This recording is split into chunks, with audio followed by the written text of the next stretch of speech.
ఏయ్, ఇంటికి చుట్టాలు వస్తున్నారు, ఇవన్నీ పైన సర్దేశాయి. నాకేం చెప్పొద్దున్నావు? ఏమన్నావు?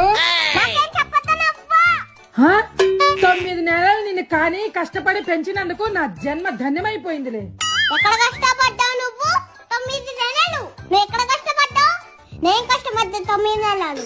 నీకు ఇంట్లో ఎంత చీకటి ఉందో తెలుసా? నేను భయపడింది. నువ్వు మాత్రం ఇంట్లో బాగా లైట్లు వేసుకొని హ్యాపీగా పడుకున్నావు. వాళ్ళ భోజనాలకు పిలిచారని, వీళ్ళ భోజనాలకు పిలిచారని నువ్వు బాగా తిని కూర్చున్నావుగా. నాకు మాత్రం నీ కడుపులో ఏం లేదు. షాపింగ్ చేసుకుంటూ, మంచి మంచి బట్టలు వేసుకుంటూ